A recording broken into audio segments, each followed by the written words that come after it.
Hello viewers, and welcome back to another chapter of reading. Before we begin, I would like to belt out my inner Bon Jovi and go, oh, we're halfway there. Oh, living on a prayer. Take my hand, we'll make it, I swear. Oh, living on a prayer, living on a prayer. I thought that would be fitting since we're on chapter 9. So let's get started. Chapter 9. The Writing on the Wall. What's going on here? What's going on? Attracted no doubt by Malfoy's shark, Argus Filch came shouldering his way through the crowd. Then he saw Mrs. Norris and fell back, clutching his face in horror. My cat! My cat! What's happened to Mrs. Norris? He shrieked, and his popping eyes fell on Harry. You! He screeched. You've murdered my cat! You killed him! I'll kill you! August. Dumbledore had arrived on scene, followed by a number of other teachers. In seconds he had swept past Harry, Ron, and Hermione, and detached Mrs. Norris from the torch bracket. Come with me, August, he said to Filch. You too, Mr. Potter, Mr. Weasley, Miss Granger. Lockhart stepped forward eagerly. My office is nearest, Headmaster. Please, just upstairs. Please feel free. Thank you, Gilderoy, said Dumbledore. The silent crowd parted to let them pass. Lockhart, looking excited and important, hurried after Dumbledore, and so did Professors McGonagall and Snape. As they entered Lockhart's darkened office, there was a flurry of movement across the walls. Harry saw several of the Lockharts in pictures dodging out of sight, their hair in rollers.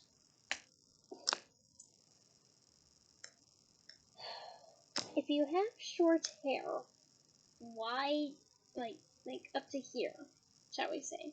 Why do you need curlers exactly? Like, why does a man need curlers a man need curlers to begin with anyway? Like, just, this chapter is going to be full of face palming at Lockhart moments. I can sense it. Just like,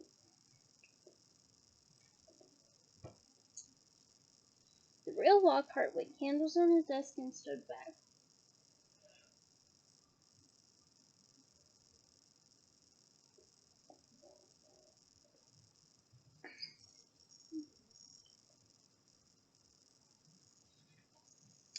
Dumbledore laid Mrs. Norris on the polished surface and began to examine her.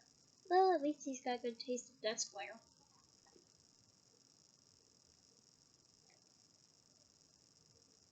Harry, Ron, and Hermione exchanged tense looks and sank into the chairs outside the pool of candlelight, watching. The tip of Dumbledore's long, crooked nose was barely an inch from Mrs. Norris' fur. He was looking at her closely through his half-moon spectacles, his long fingers gently prodding and poking. Professor McGonagall was bent almost as close, her eyes narrowed. Snape loomed behind them, half in shadow, wearing a most peculiar expression. It was though he was trying hard not to smile. And Lockhart was hovering around all of them, making suggestions. It was definitely a curse that killed her. Probably the transforming in torture. I've seen it used so many times, so unlucky I wasn't there. I know the very counter curse that would have saved her. Lockhart's comments were punctuated by Filch's dry, racking sobs. I'm not going to even attempt those. Sorry. He was slumped in a chair by the desk, unable to look at Mrs. Norris, his face in his hands. Much as he detested Filch, Harry couldn't help feeling a bit sorry for him, though not nearly as sorry as he felt for himself. If Dumbledore believed Filch, he would be expelled for sure. Dumbledore was now muttering strange words under his breath and tapping Mrs. Norris with his wand, but nothing happened. She continued to look as though she had been recently stuffed. something very similar happened in Orgodogo, said Lockhart. A series of attacks, the posters in my autobiography. I was able to provide the townsfolk with various evidence which cleared the matter up at once. The photographs of Lockhart on the walls were all nodding in agreement as he talked. One of them had forgotten to remove his hairnet.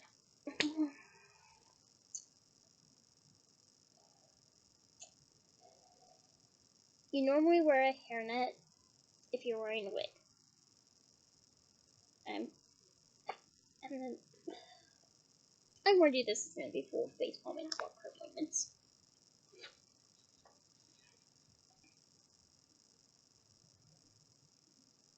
At last, Dumbledore straightened up.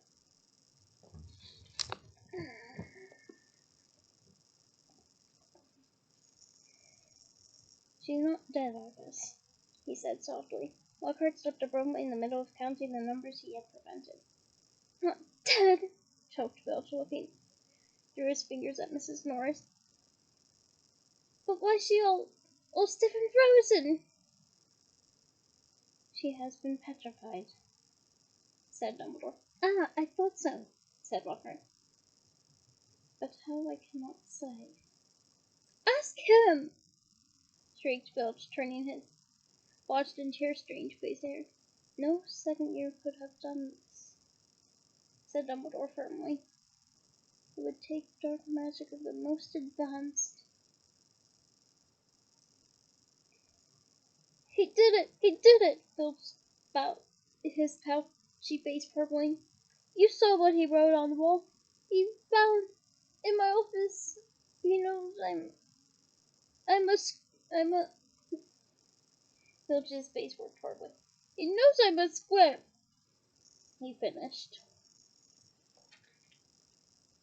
I never touched Mrs. Norris, Harry said loudly, uncomfortably aware of everyone looking at him, including all the Lockharts on the walls. I mean, I feel uncomfortable if I was having to put myself in the spotlight, too. Like, really. And I don't even know what a squib is. Rubbish, snarled Filch. He stole my quick spell letter. If I might speak, headmaster, said Snape from the shadows, and Harry's sense of foreboding increased. He was sure nothing Snape had to say was going to do him any good. Potter and his friends may have simply been in the wrong place at the wrong time, he said, a slight sneer curling his mouth as though he doubted it. But we do have a set of suspicious circumstances here. Why was he in the upstairs corridor at all? Why wasn't he at the Halloween feast?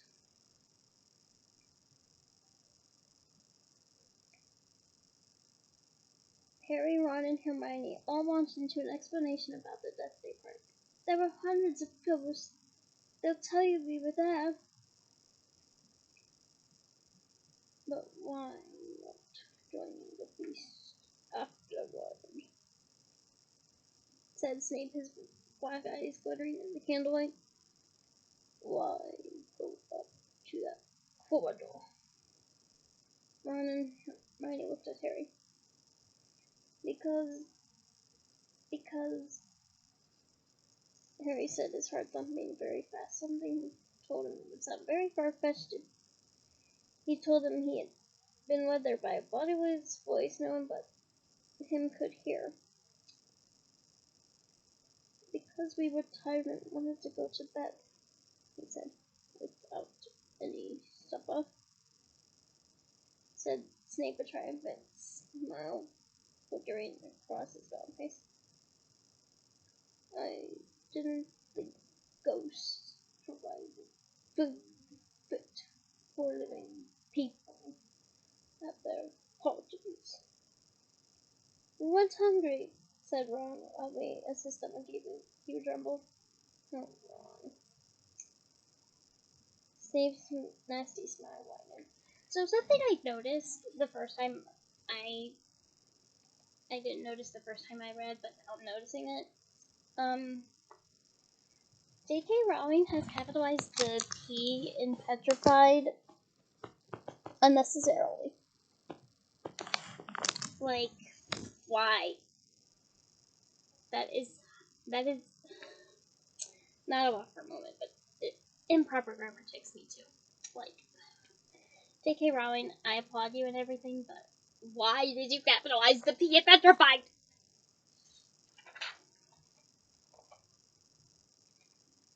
It just, it has me a little, like, wondering what went on.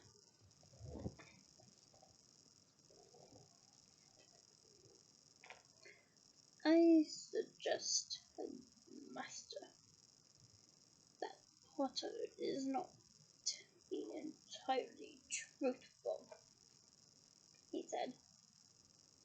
It might be a good idea if he were deprived of certain privileges until he is ready to tell us the whole story.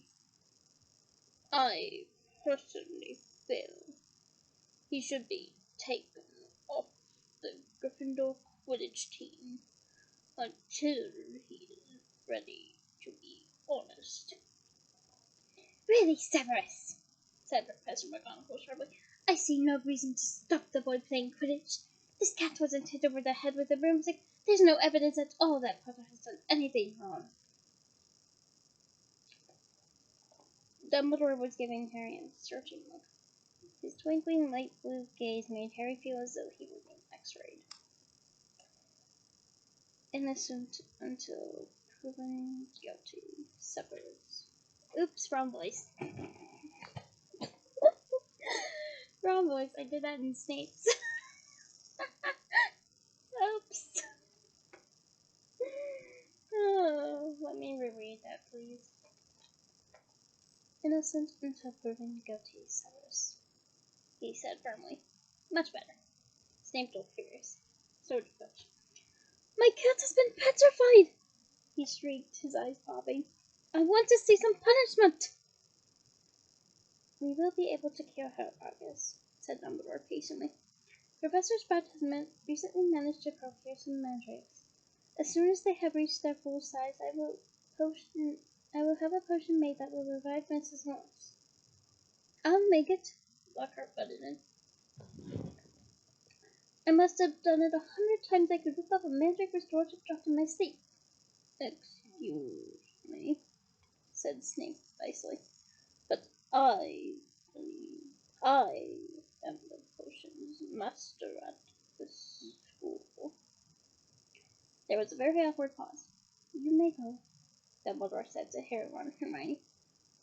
They went as quickly as they could without actually running. When they were up the floor from Lockhart's office, they turned to an empty classroom and closed the door quietly behind them.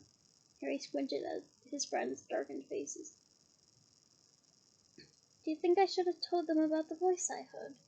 No, said Ron without hesitation.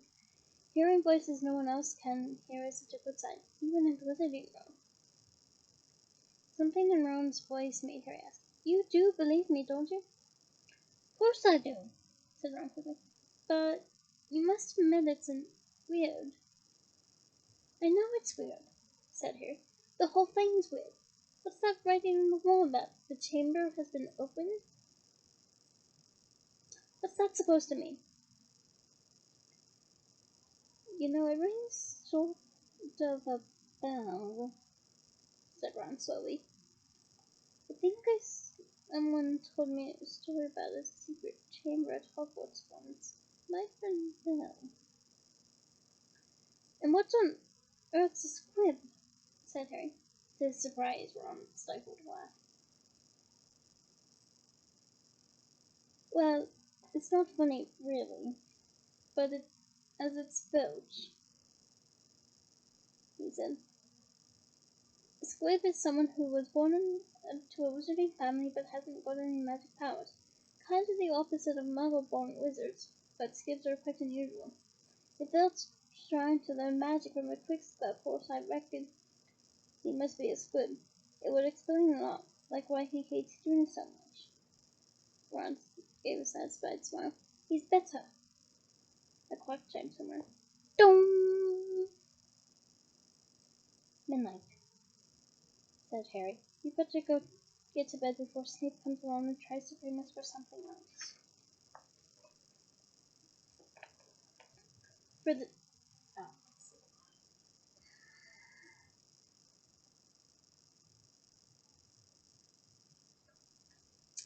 For a few days, the school could talk of little else but the attack on Mrs. Norris. Okay, before I resume, I'm going to share something with you. I have watched a video on how people think she's a maledictus. And I kind of like that idea, but I want to branch on it. In order for her to be originally a witch, or she would kind of have to be Muggle-born. Because this would explain why, or technically how, why she got petrified.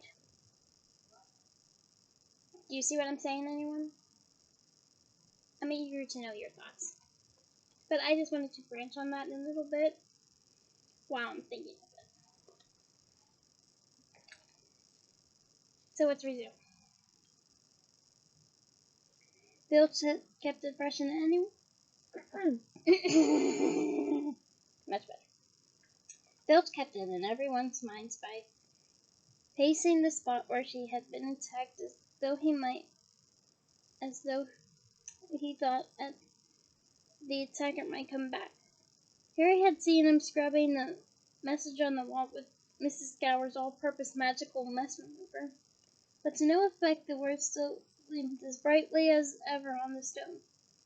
When Filch wasn't guarding the scene of the crime, he was sulking his red-eyed through the corridors, lunging at unsuspecting students and trying to put them in for detention for things like breathing loudly and looking happy. Ginny Weasley seemed very disturbed by Mrs. Norris's fate. According to Ron, she was a great cat lover. Me too, Ginny. Me too.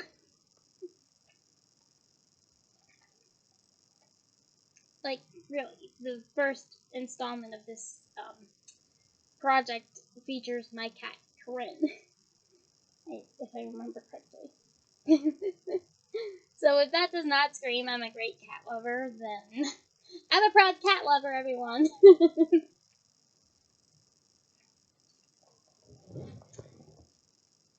But you haven't really got to know Mrs. Norris, Ron told her bracingly. Honestly, we're much better off without her. Ginny's lip trembled. Stuff like this doesn't often happen at Hogwarts, Ron assured her. They'll catch the maniac who did it and have him out of here in no time. I just hope he's got time to petrify Filch before he's expelled. I'm only joking, Ron added hastily as Ginny blanched. The attack had also had an effect on Hermione. It was quite usual for Hermione to spend a lot of time reading, but now she was now doing almost nothing else. Nor Harry and Ron could get much response from her when they asked what she was up to, and not until the following Wednesday did they find out. Harry had been held back in potions where Snape had made him stay behind to scrape tube worms off of the desk. After a hurried lunch, he went upstairs to meet Ron in the library and saw Justin Fletchley, the Hufflepuff boy from herbology, coming toward him. Harry had just opened his mouth to say hello when Justin caught sight of him, turned abruptly, and sped off in the opposite direction. Harry found Ron at the back of the library measuring his during magic homework. Professor Binns had asked for 3-foot-long composition on the medieval assembly of European wizards. I have some concerns, Professor Binns. I know you're a ghost, but a 3-foot composition on a particular thing. Even that would give me hand cramps. If Harry and Ron did not get... Okay, I take that. If the second years did not get hand cramps from that particular assignment, kudos to you. Because I would have definitely had hand cramps by the time I was like a third of the way done. Like how? Do you have some magical wrist healing cream in the Wizarding World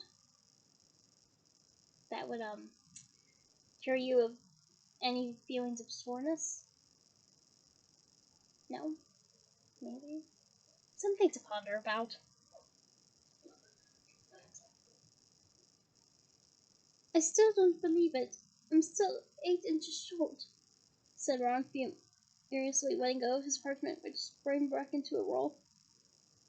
And Hermione's done 4 feet 7 inches, and her writing's tiny.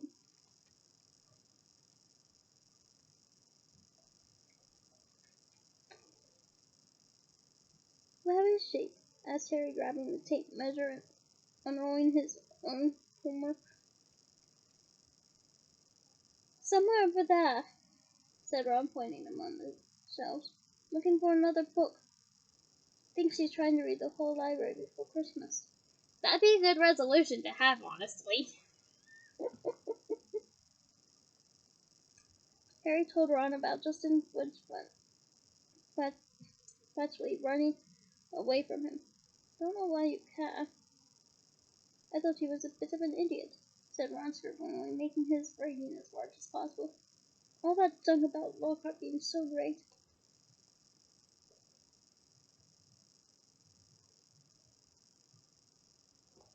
Hermione emerged from between the bookshelves. She looked irritable and at last seemed ready to talk to him. All the copies of Hogwarts history have been taken out, she said, sitting down to Harry and Ron, and there's a 2-week waiting list. I wish I had left my copy at home, but I couldn't fit it in my trunk with all the Lockhart books. Why do you want it? Said Harry. The same reason everyone wants it, said Hermione. To read up on the legend of the Chamber of Secrets. What's that? Said Harry quickly. That's just it. I can't remember.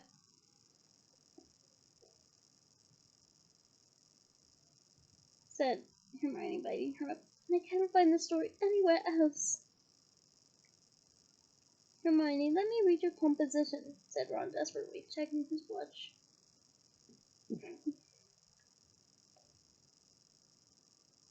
No, I won't, said Hermione, suddenly severe. You've had 10 days to finish it. I only need another 2 inches. Come on. The bell rang. Ron and Hermione led the way to a history of magic bickering. Well, as the phrase goes, they fight like an old married couple.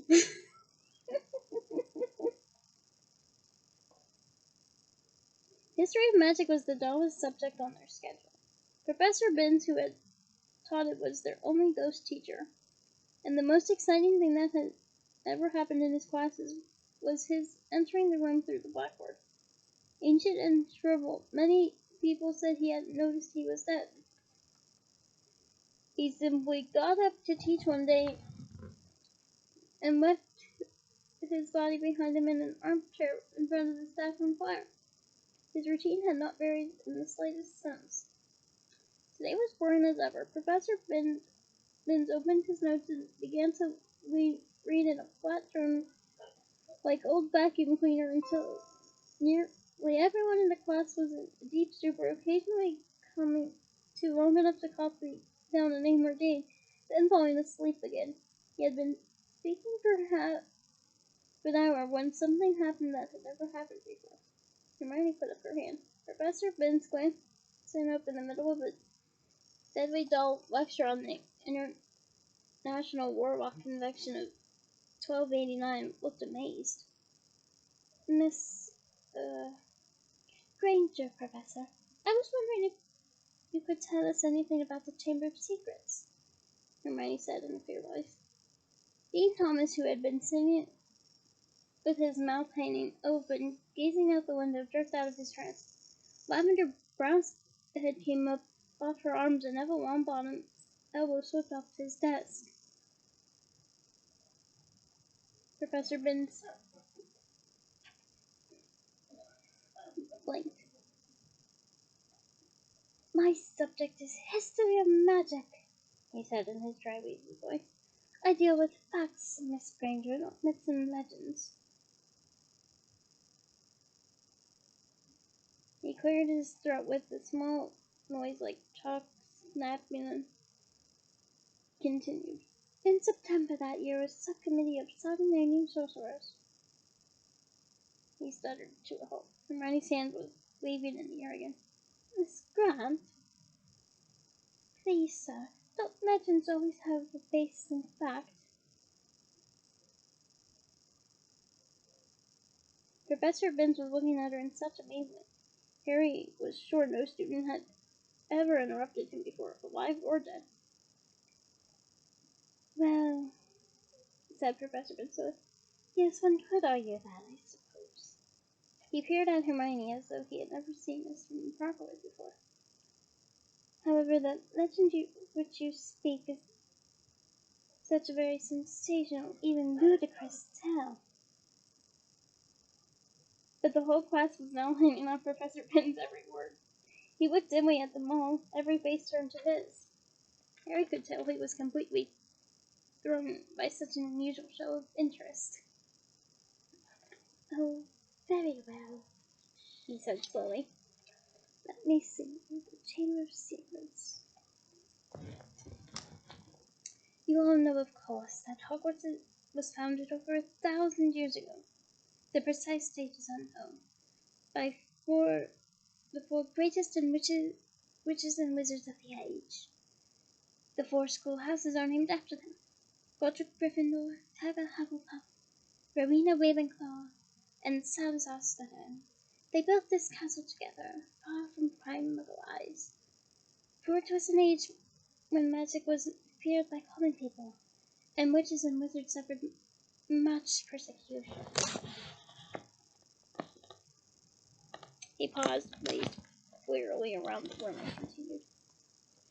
"For a few years, the founders worked in harmony together, seeking out youngsters who showed signs of magic and bringing them to the castle to be educated.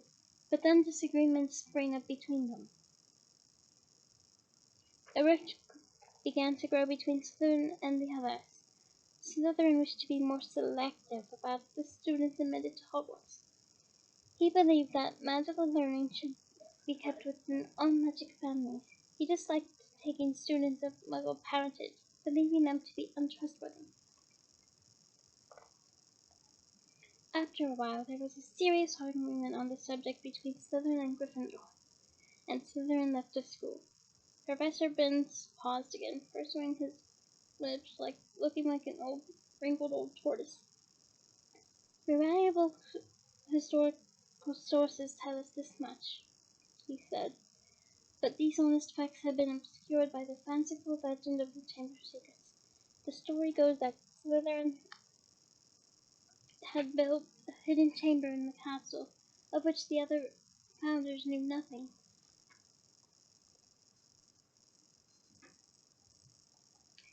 Slytherin, according to legend, sealed the Chamber of Secrets so that none would be able to open it until his own true heir arrived at the school. The heir alone would be able to unseal the Chamber of Secrets, unleash the horror within, and use it to purge the school of all who were unworthy to study magic." There was silence as he finished telling the story, but it wasn't the usual sleepy silence that broke Professor Binns' class. There was unease in the air as everyone continued to watch him, hoping for more. Professor Binns looked faintly annoyed.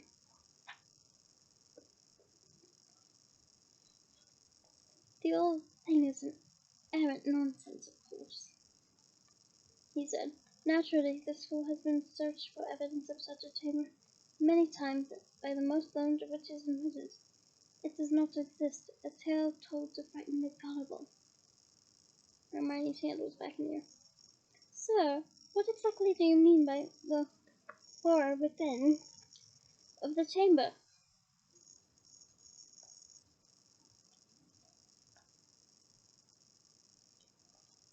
That is to believe to be some sort of monster which the average Slytherin alone can control, said Professor Minz in his dry, reedy voice. The class exchanged nervous looks. I tell you, the thing does not exist, said Professor Binns, shuffling his nose. There is no chamber and no monster. But, sir, said Seamus Finnegan, if the Chamber of Secrets can only be opened by Slytherin's true heir, no one else would be able to find it, would they? Nonsense, oh flattery, said Professor Binns in an aggravated tone. If a long succession of Hogwarts headmasters and headmistresses have found the thing,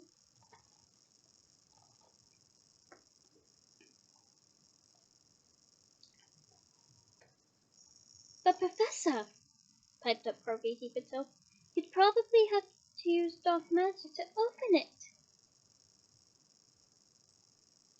Just because a wizard doesn't use dark magic doesn't mean he can't.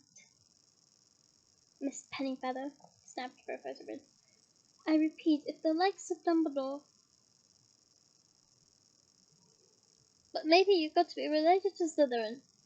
So Dumbledore couldn't...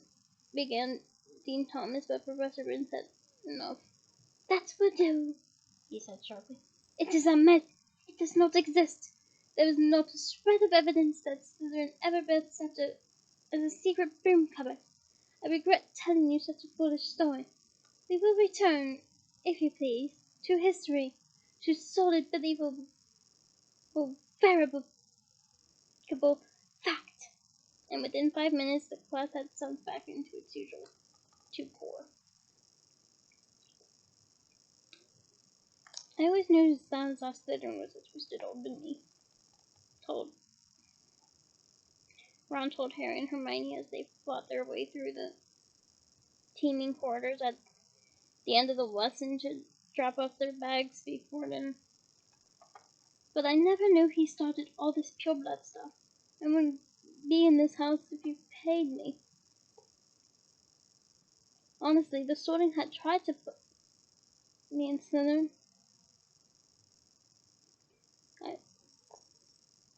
I'd have gotten the train straight back home. Hermione nodded fervently, but Harry didn't say anything. His stomach had just dropped unpleasantly. Harry had never told Ron and Hermione that the Sorting Hat had seriously considered putting him in Slytherin. He could remember, as though it were yesterday, the small voice that had spoken in his ear when he placed the hat on his head a year before. You would be great, you know. It's all there in your head, and Slytherin would help you on the way to greatness. No doubt about that. But Harry, who had already heard of Slytherin's house's reputation for turning out dark wizards, had thought desperately, not Slytherin. And the hat said, oh, well, if you're sure, better be Gryffindor. As they were shunted along the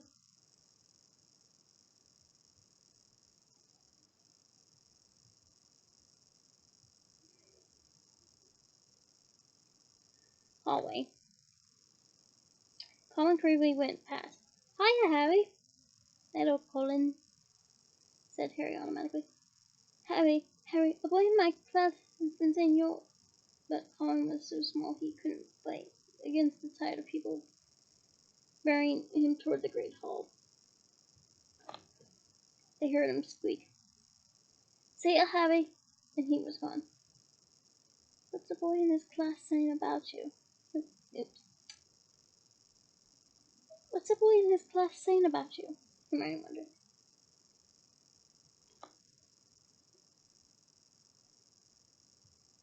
That I'm Slytherin's heir, I expect, said Harry, his stomach dropping another inch or so as he suddenly remembered the way Justin Fletchley had run away from him at lunchtime.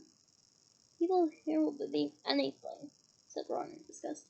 The crowd thinned and they were able to climb the next staircase without difficulty. Do you really think there's a Chamber of Secrets? Ron asked Hermione.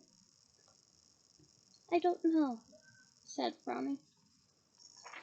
Dumbledore couldn't cure Mrs. Norris, and that makes me think whatever attacked her might not be, well, human. As they spoke, they turned a corner and found themselves at the very end of the corridor where the attack had happened. They stopped and looked. The scene was just as it had been that night, except there was no stiff cat hanging from the torch bracket. And an empty chair stood against the wall bearing the message, "The Chamber of Secrets has been opened." But that's where Fitch has been keeping God, Ron muttered. They looked at each other. The corridor was deserted. Can't hurt to have a poke around, said Harry, dropping his bag and getting to his hands and knees so that he could crawl on searching for clues. Scorch marks, he said. Here and here. Come and look at this, said Hermione. This is funny. Harry got up and crossed the window next to the message on the wall. Hermione was pointing at the topmost pane where around 20 spiders were scuttling, apparently fighting to get through a small crack. The long silvery thread was dangling like a rope, but they had all climbed in their hurry to get outside. Have you ever seen spiders act like that? Said Hermione wonderingly. No, said Harry. Have you, Ron? Ron? He looked over his shoulder. Ron was standing well back and seemed to be fighting the impulse to run. What's up? Said Harry. I don't like spiders, said Ron tensely. I never knew that, said Hermione, looking at Ron in surprise. You used spiders in potions loads of times.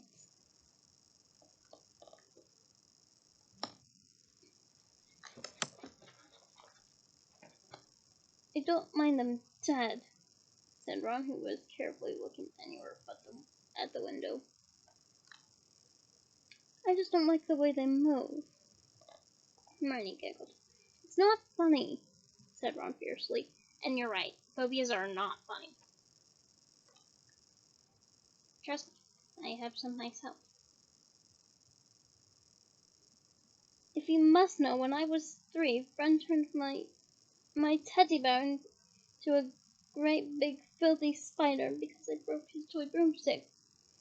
You wouldn't like them either if you'd been holding your bear and suddenly it had too many legs and he broke off, shutting. Hermione was obviously still trying not to laugh. Feeling they had better get off the subject, Harry said, Remember all that water on the floor? But where did that come from? Someone's mopped it up. It was about here, said Ron, recovering himself to walk a few paces past Filch's chair and pointing. Level with this door. He had reached for the brass doorknob, but suddenly withdrew his hand as though he'd been burned. What's the matter? Said Harry. Can't go in there.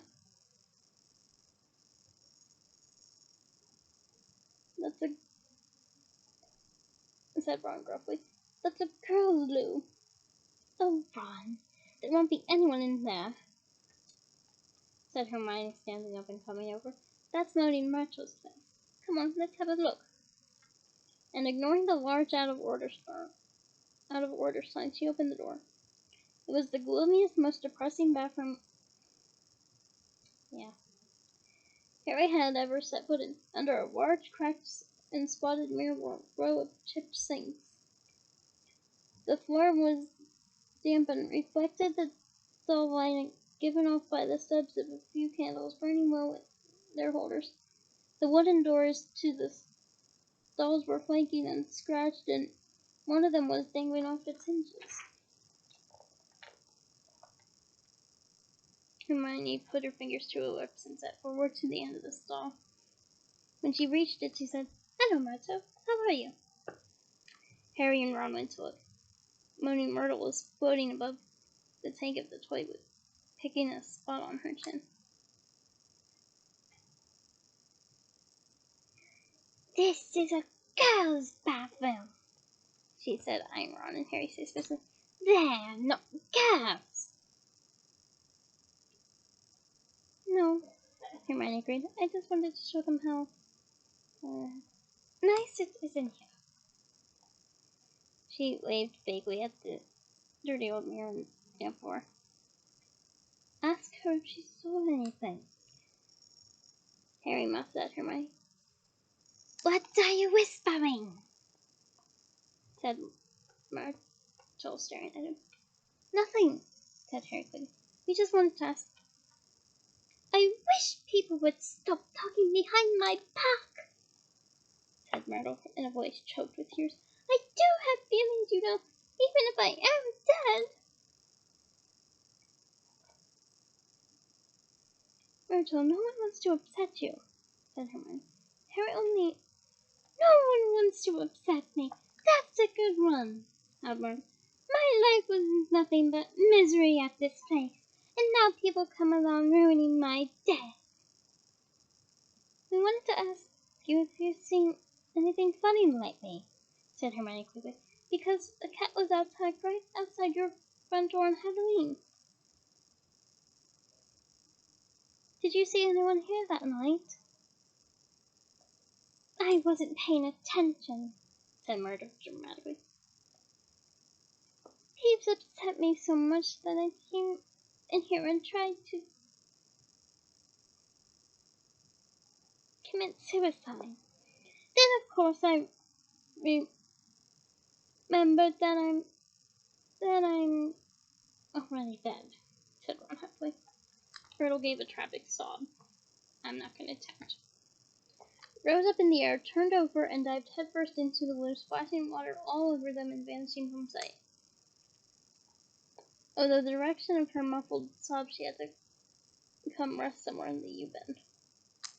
Harry and Ron stood with their mouths open, but Hermione shrugged wearily and said, "Honestly, that was almost tearful for Myrtle. Come on, let's go."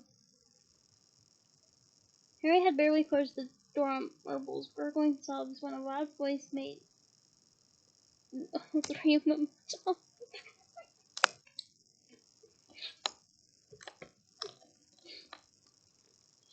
"Run!" Percy Weasley had stopped dead at the head of the stairs, prefect badge agleam with an expression of complete shock on his face. As thick-headed as Percy is, you have got to admit that's a hilarious scene with him. "That is a girl's blue bathroom, whatever," he gasped. "What were you—"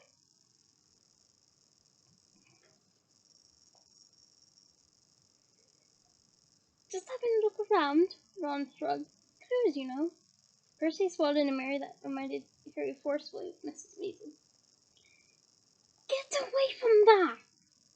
Percy said, striding toward them and starting to bust them all and flopping his arms. "Don't you care what this looks like? What this looks like? Coming back here while everyone's at dinner?" "Why shouldn't we be here?" said Ron proudly, stopping short and glaring at Percy. "Listen, we never laid a finger on that cat." "That's what I told Ginny," said Percy fiercely. "But she still seems to think you're going to be expelled. I've never seen her so upset, crying her eyes out.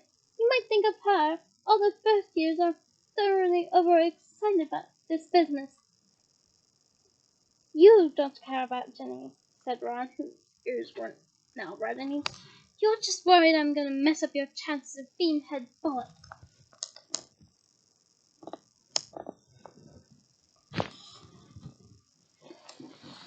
"5 points from Gryffindor," Percy said tearfully, fingering his prefect vest. "And I hope it teaches you a lesson. No more detective work or I'll write to Mum. And he strode off, the back of his neck as red as Ron's ears. Harry, Ron, and Hermione chose seats as far as possible from Percy in the common room that night. Ron was still in a very bad temper and kept wanting his charms homework. When he reached absently for his wand to remove the smudges and ignited the parchment, filming almost as much as his homework, Ron slammed the standard book of spells grade 2 shut. To Harry's surprise, Hermione followed suit. "Who can it be, though?" she said in a quiet voice, as though continuing a conversation they had just been having. "Who'd want to fragment all the squibs and muggle-borns out of Hogwarts?" "Let's think," said Ron in mock puzzlement. "Who do we know thinks muggle-borns are scum?" He looked at Hermione. Hermione looked back unconvinced. "If you're talking about Malfoy, of course I am," said Ron. "You heard him. You'll be next, mudbloods. Come on, you've only got to look at his father eyes to know it's him. Malfoy, the heir of Slytherin," said Hermione skeptically. "Look at his family," said Harry, closing his books too. "The whole lot of them have been Slytherin. He's always boasting about them. They could easily be Slytherin's descendants. His father's definitely evil enough."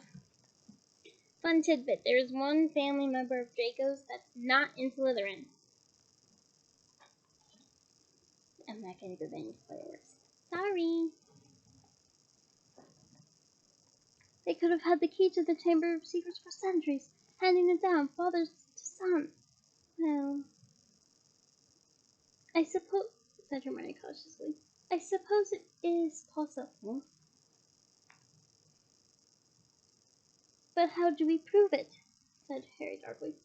There might be a way, said Hermione, slowly dropping her voice further with a quick glance across the room at Percy. Of course it would be difficult and dangerous, very dangerous. We'd be breaking about 50 school rules, I expect. If in a month or so you feel like explaining, you'll let us know, won't you? Said Ron irritably. All right, said Hermione coldly. What we need to do is get inside the Slytherin common room and ask Malfoy a few questions without him realizing it's us. But that's impossible, Harry said as Ron watched. No, it's not, said Hermione. All we needed would be some Polyjuice Potion. What's that? Said Ron and Harry together.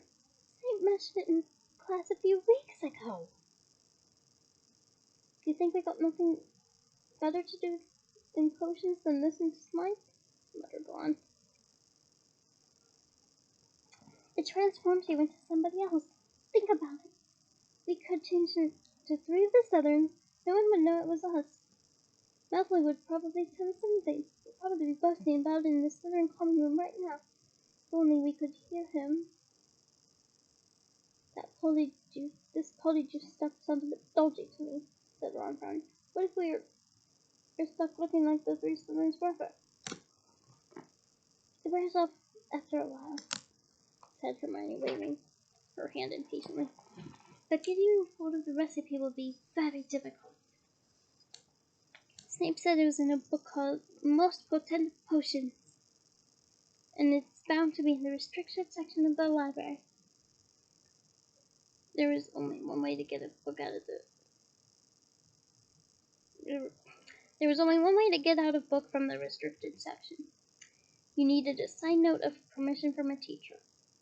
Not to see why we'd want the book, said Ron, if we weren't going to try and make one of the potions. I think, said Hermione, that if we made it sound as though we were just interested in the theory, we might stand a chance. Oh, come on. No teacher's gonna fall for that, said Ron. They'd have to be really thick. And that is the end of that chapter. Sorry it was such a lengthy one. But I hope you enjoyed it. Bye!